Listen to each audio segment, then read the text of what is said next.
for Mark Aggie Harrisman.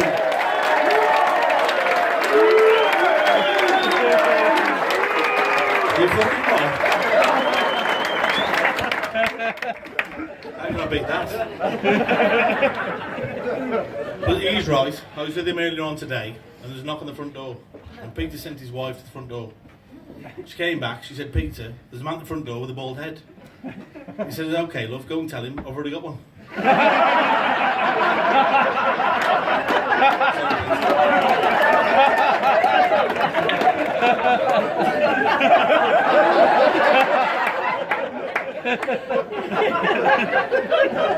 So I'm an electrician by trade, that's all I am. Okay? So don't get carried away. We've done this before. But when I left school, I joined the circus. I didn't have an act. I was the only person that could put the tent in the bag. But years ago, people used to come from far and wide to see the big, fat, tattooed, bearded lady. You go to Wellington on a Saturday afternoon, they're fucking everywhere. We also used to have a trapeze artist that was incontinent. We sent him out first, because he used to warm the crowd up.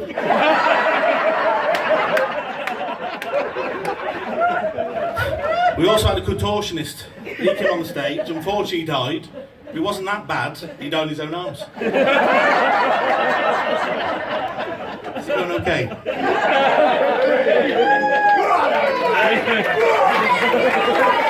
I wish I could sing. I'd just like to say my wife's been very supportive for this evening. She looks $1 million, love her to bits. And we're very lucky to get here this evening. That bit I'm being truthful based, that's not joking. We're very lucky to get here this evening, because if you know these islands in Telford they've all been playing with, yeah? You don't know when you go on to where you're actually coming off, do you? So I was at the Clock Tower Island tonight, come onto the junction, I'm looking right, there's a gap. The car in front of me says the gap, and off it goes. I'm looking right, there's still a gap. Car in front's going, I'm going. The car in front has stopped, and I'm still looking right, and I'm going straight in the back of it. It's worse than that. A little dwarf got out and come running back. He said, I'm not happy. I said, well, which one are you?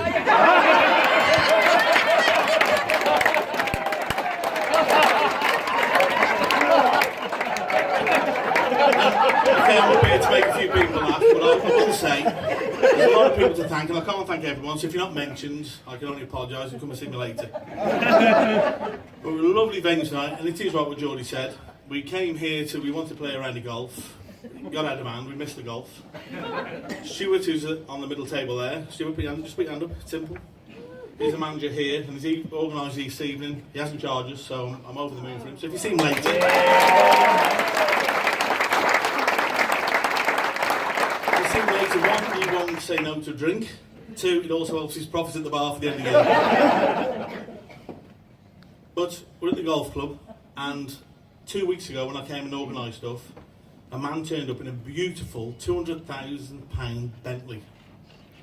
And he saw poor Riley, hey Paul, washing cars. So he pulled up to him and said, what are you doing here? He said, I'm washing cars. He said, well, I can see that. He said, what are you doing it for? He said, well, 20 years ago, he said, I took advice from a very good friend for a pension, Tony Dawes. And it didn't work out. Not the first Tony, one, I've just made that bit up, right? So this guy with the £200,000 Bentley, he said, look mate, he said, I run a business strict. The reason I got this car is because I run a business strict. How much do you want to clean the car inside and out? He said, it's a tenner, Paul said, I'm only charging tenner. He said, okay, he said, I'm going to play 18 holes, I'm having 2 pints later, I'll be out about 4 or 5 hours for the whole day. If the car's no good, you're not being paid. He said it'd be good. So 5 hours later, this guy turns up to see his Bentley. He's that impressed of what Paul's done. First time ever.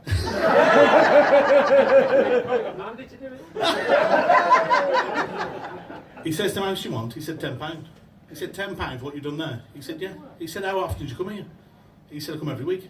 He said, well, I come every week. He said, and I'm going to give you £30 a night. He said, because I'm chuffed to bits. He said, I come every Saturday, and if you're as good as this, I'll give you £30. He said, that's great. Have you got any questions? Paul said, yes, because Paul's not a golfer, we've seen that. Paul said, oh, I found these behind the seat. 2 tees. He said, what are they for? He said, well, you put your balls on them before you drive off. Paul said, fucking hell, Bell, you thought of everything.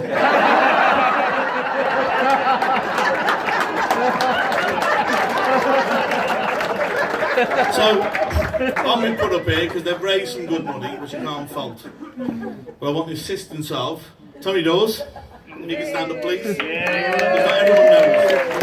Peter Guy, we've met before. Can you stand up, please? And where's Rich Mason? Can Rich Mason please stand up? So those that don't know these guys, we've got Rich Mason, we've got Tony Dawes, we've got Peter Guy. That's the big bloke to the house. Yeah, who look nervous? You can sit down there, guys. Okay, it's all about me. Thank you.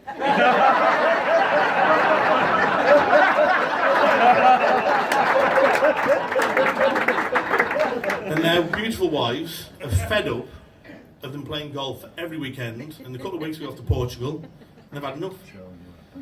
So they've come here 4 months ago to start playing golf. They thought if we can't beat them, or sorry, we can't join them, we'll beat them.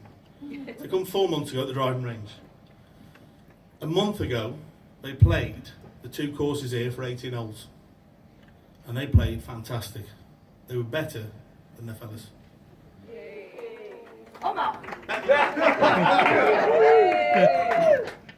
So they come in the clubhouse, started celebrating, started running champagne. 4 bottles later, they went on the cocktails. They're all relaxed. And Jane said, well, I'll be honest with you girls, I've been thinking of having my tits lifted. I think I'll tell you like that. And the other 2 girls agreed. And Kerry said, well, now I've retired. And the girls at the back know Kerry. Kerry. She said, I'll be honest with you, we're having lots of holidays. I'm thinking I'm having a vajazzle done. Those lads that don't know, it's about the Jack and Danny, alright? And they're all agreeing with it. And Ali Mason said, I'll be truthful, girls, I've been reading the OK magazine, and I've been thinking about having my arsehole bleached. And Kerry Guy said, I can't see you're rich with blonde hair.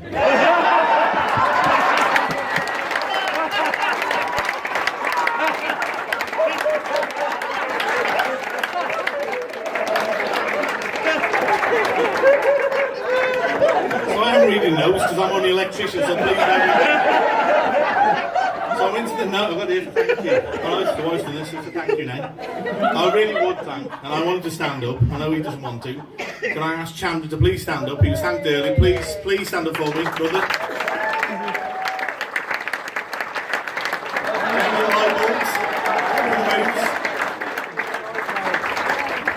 And I can't thank him enough, seriously, from the bottom of my heart. I do thank you. You're all right, mate. And I spoke to Gillian earlier in the week, and she said, I'll be honest with you, Gillian. She goes, I'll be honest with you, Aggie said, I'm an electrician. She said 2 weeks ago, Chandler came into the bedroom on a Sunday morning with a cup of tea and stood bolloco in front of the bedroom window with the curtains open, scratching his arse. She said, Chandra, will you please come away from the window? I don't want the rest of the village thinking I'm married you for your money.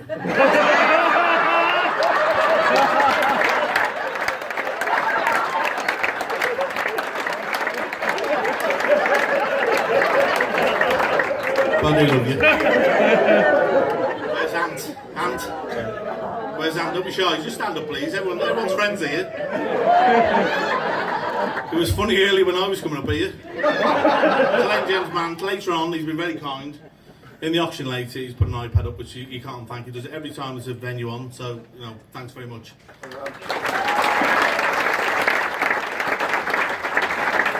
And this is truthful. A few weeks ago, we went out, didn't we? Sarah, did we go out?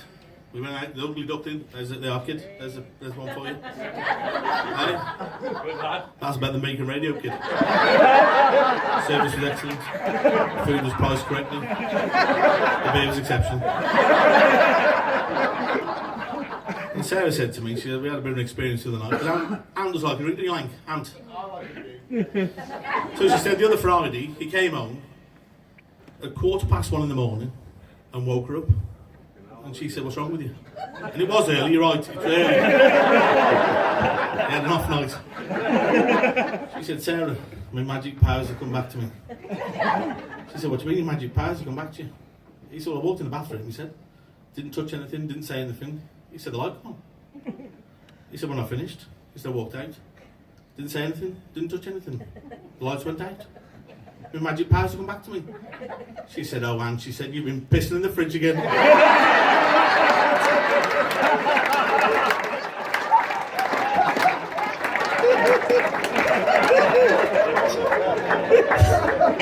Later on, we have got also in the raffle. Where's Rob the Sheep? Come on, Rob Pritchard. Come on, you have to stand up, Rob. Rob the Sheep is known to everybody else. He's put up. Sit down there, Rob. Come on, it's me.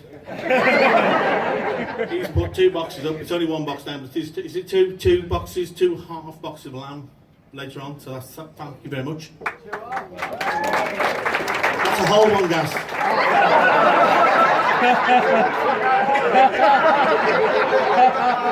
I love Gas.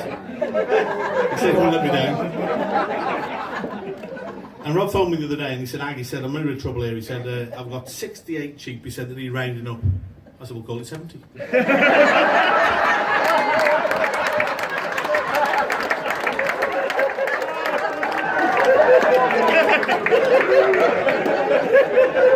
I'm going to try and move on to something serious. I hope I'm not boring you.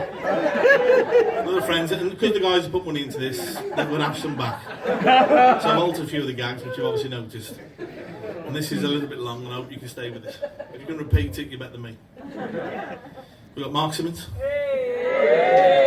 and Craig Tarr. And they go to Dublin with work on the piss. And they're sat in a lovely pub, and a fellow walks in with a beautiful tailored suit. And Craig said, Mark, he said, what do you think he does for a living? He was there, Craig. He said, what does he do for a living?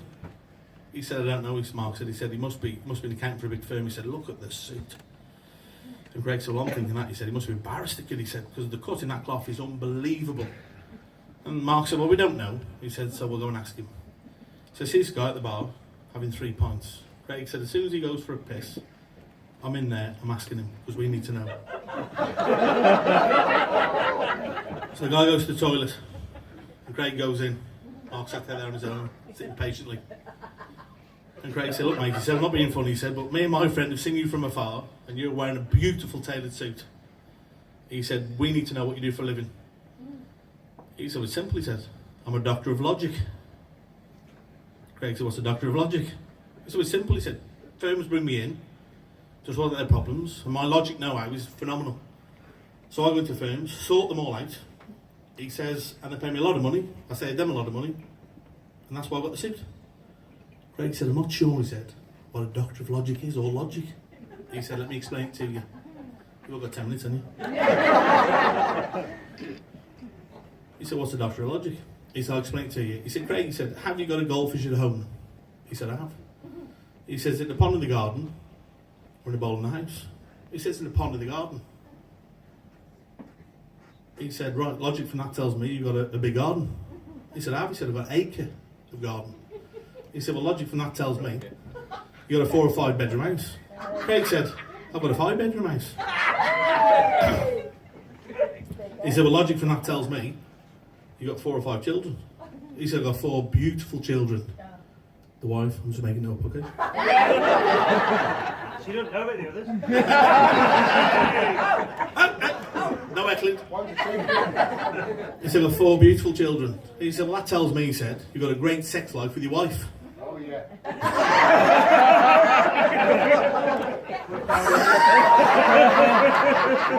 He has tonight.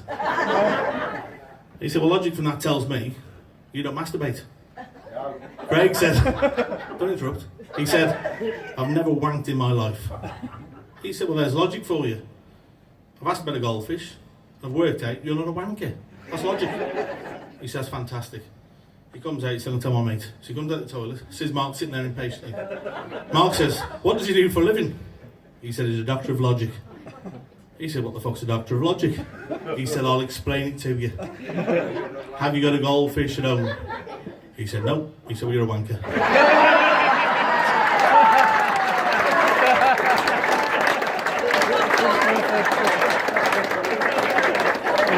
Little Johnny comes home from school. I'm pushing boundaries now. Little Johnny comes home from school. He comes home and he has his milk and a few biscuits before his tea. His mum says, what have you been doing for a living? Oh, sorry, no. That's part of the joke. I'm racing ahead. My dad always said, slow down. And the wife. He says, what have you been doing today, the mum says. She said, I'll be honest with you. He said, we've had the teachers in that are saying what we can do when we leave school in the big year. And Mum, I'd like to join NASA because I'm shot into space. She said, well, if your dad listened to me 7 years ago, you would have been.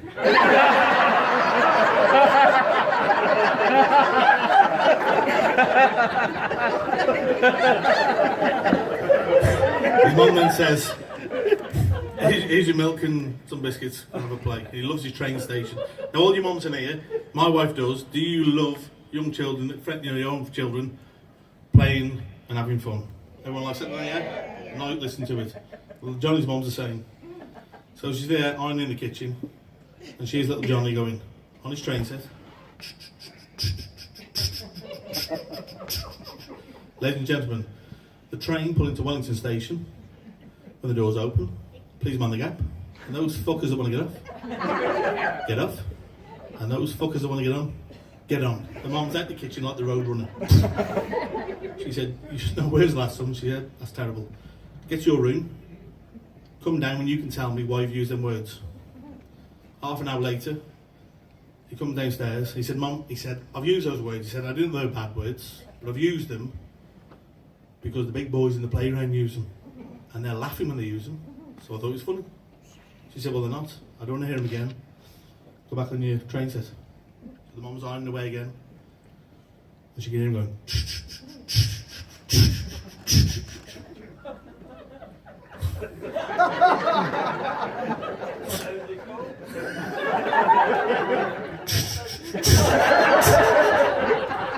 Ladies and gentlemen, we're pulling into Codsall Station.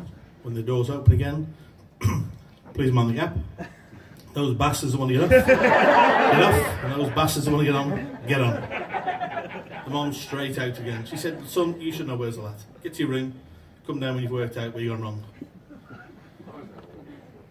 She comes down, 3/4 an hour later, said, Mum, same as before, can't explain. The big boys use it, they make me laugh, they laugh. Didn't think it was bad. You've told me it's bad, it is bad. She said, okay, and she goes, go back onto the train set, don't use the words again. He goes back onto his train set. He said, ladies and gentlemen, we're arriving at Birmingham Station, your final destination. Anyone's got any complaints, take it up with the bitch in the kitchen. And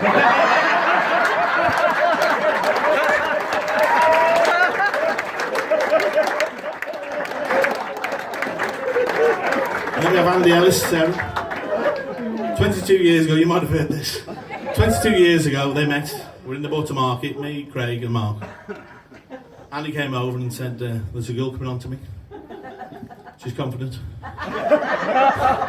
I've never been with a woman before. I don't know what to do.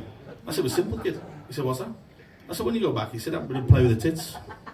Bit of a rub, Mason. You can't go wrong. Just remember, you've got 10 pence on the left shoulder, 10 pence on the right shoulder. You know it. 50 pence. Those at the back that don't listen. Because you fellas are going to learn something. 50 pence on the arse and £1 on the old man. He said, what have I got to do? I said, simple. When you go back and you've done that bit of mucking about, it's 10 pence, 50 pence a pound. 10 pence, 10 pence, 50 pence a pound. He said, are you sure you're not winding you up? I said, mate, you can't fail. Off he goes. The next day we're at Long Lane Caff, me, Tari and Simo, having breakfast. And Ellis comes skipping in like the Cheshire Cat. He said, you've obviously had a good night. How'd it go? He said, kid, he said, that's the best advice I've ever had. He said, I went back with her. He said, she put a bit of music on, a bit of wine. He said, I've done this and done that. Mason? He said, I got down to it. He said, I went, in my mind, didn't tell her, 10 pence, 50 pence a pound. 10 pence, 50 pence a pound.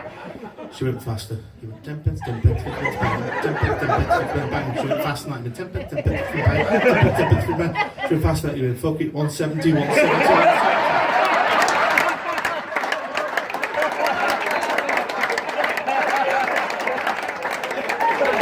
Now where's Mr. Bird? Mr. Bird, Mr. Gwyn, please stand up. Don't be shy. We're all friends. There's Birdie.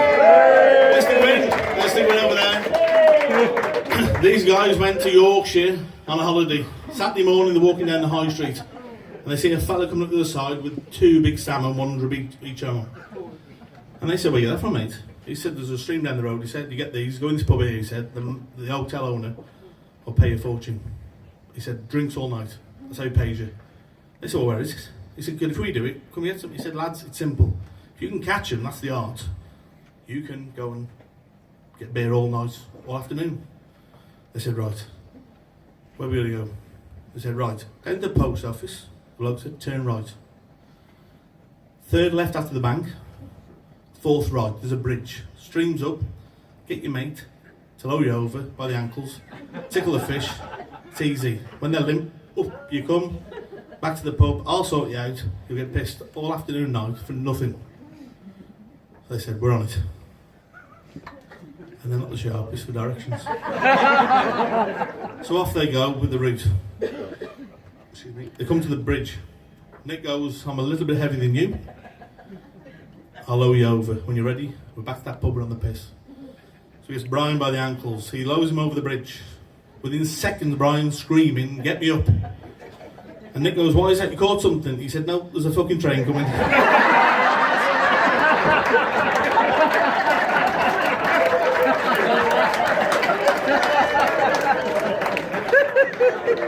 So we're getting close now, the band's back on. You happy at the back? You happy to sit there? You happy? They're great, superb. Can we have Rob Holding and John Ross please stand up? Come on. Out there together. Thank you guys. So everyone that don't know, we've got John Ross on the right, Rob Holding on the left. Turn around, don't be shy. John does rally cars and Rob helps him. And they went to Ireland. And they were there 2 days before to set up this big event. That's what they told me. And this is a true story. And they went out and realised that none of them got their wallets with them. They left them back at home. And the guy that they were doing the event for wasn't due in for another day. So John said, what are we going to do here? We need to go on the piss. And Rob, being the entrepreneur he is, said, what we got? So they get the money out together. They've got £1, ladies and gentlemen. That's all they've got, £1. So Rob said, leave it with me. He come back from the butcher's with a sausage. John goes, what's this about? He said, come with me, we'll get pissed for free. I'm an entrepreneur. So, hello mate, you right?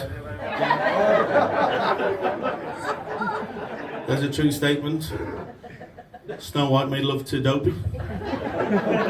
I'm joking, good stuff. So that's the story. So he got £1, he goes at the sausage, he said, sticks with me kid, you won't go wrong, just do. Rob said, do what I tell you. So he goes straight in the bar, ordered 2 pints. He said, drink them quick. So they neck them back quick. The landlord's coming over for the money, for the drinks. And John's been briefed, so he drops a sausage out of his fly. Rob drops to his knees and starts working it. The landlord said, that's absolutely disgusting, get out of my pub. So I walk out the pub and think, that wasn't too bad. Cost us nothing. 14 pubs later, Rob said, I'm not being funny kid, I'm pissed. I've had enough and my knees are hurting. And John said, thank fuck for that. I lost a sausage after the 4th pub.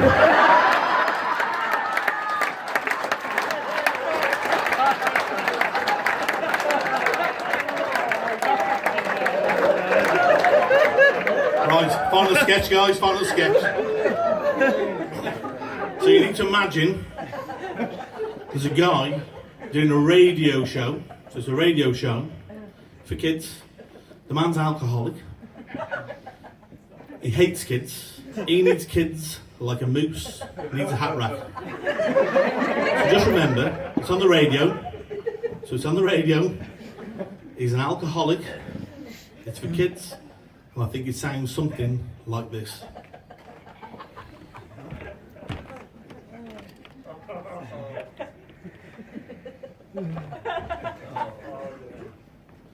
Morning, children.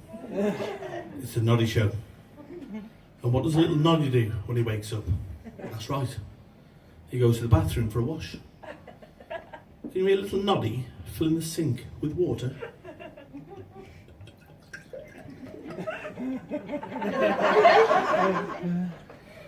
The little Noddy's got a big sink, hasn't he?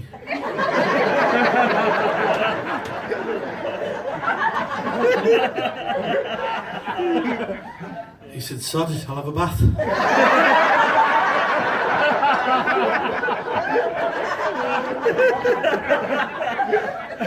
He goes downstairs for some breakfast. Here's the milkman. He goes in the kitchen for a cup of tea.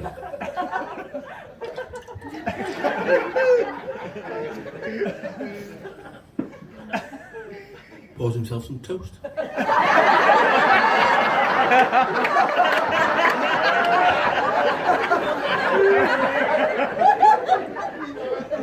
And a runny egg.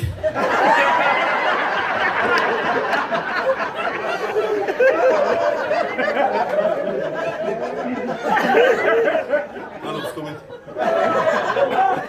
He goes and gets in his car for his holidays. With his best friend Gordon. Hello, Gordon. And on the way, he comes across a Scottish Red Indian. Hawkeye the new.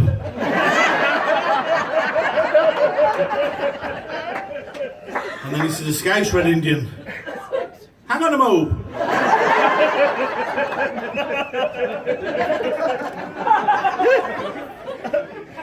He goes into a cake shop in Glasgow and said, is that a custard or meringue? He said, no, you're not wrong, it's a custard.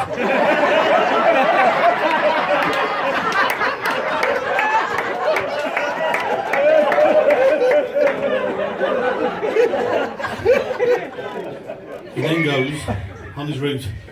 It says Thomas the Tank Engine going into a tunnel with a little puff. And when he reappears, he's got a tender behind.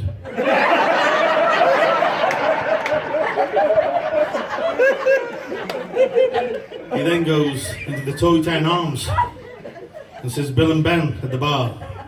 You're all old enough to know that. And Bill goes, flubber double wobber dubber noddy. He said, oh, piss off, you're drunk. He goes and gets back in his car. He goes, and the car won't go. He said, oh, my car's, it just won't go. So he phones the A man. And he turns up. He said, what's wrong with my car? Hey, hey! What's wrong with my car? He said, there's no water in the wishy whoppers.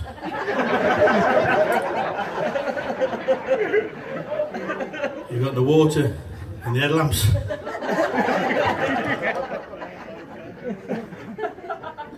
The water and the airbag.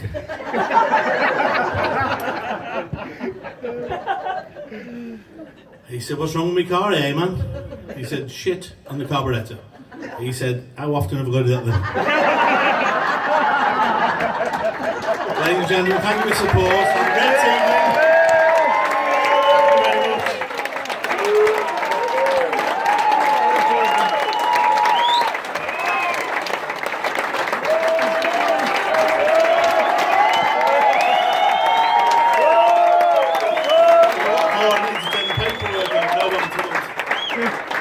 This is ropey. Do you mind?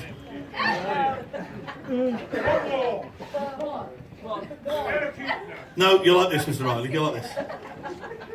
But it's ropey. A fella comes home from work, like everyone else in the room, says to his wife on Thursday night, he said, I'm honest with you, love, he said, I've been listening to what you've been telling me all week. We don't spend enough time together. I'm working or out with the lads. Is that right? Yeah. Shit, I missed. Oh, I haven't. He's gone that quick. He said, we don't spend enough time together. He says, I've listened to you. I'm not with the lads. I'm at work. So what I'll do this weekend, me, you, the dog, will go fishing. 7 o'clock, no, sorry, Saturday morning. She said, I'm not sure. He said, well look, he said, I can't offer you that after you've been nagging me and then tell me you're not interested. She said, well, we'll see. So he said, look, me, you, the dog, we'll go fishing Saturday morning. She said, we'll see. He said, well, if you don't come, I need a sexual favour before I leave. She said, we'll see. Saturday morning comes round, 3 o'clock in the morning, because you're on carp fishing. And he wakes her up. She wakes up, she opens her eyes, looks at the clock. She said, if you think I'm coming fishing with you at 3 in the morning on my day off, you've got nothing coming. He said, well, you know what's involved. She said, quick, get it out. So he gets his old man out. She has 2 strikes on it. She goes, that tastes like shit. I said, I know, the dog doesn't want to come either. Thank you, good night.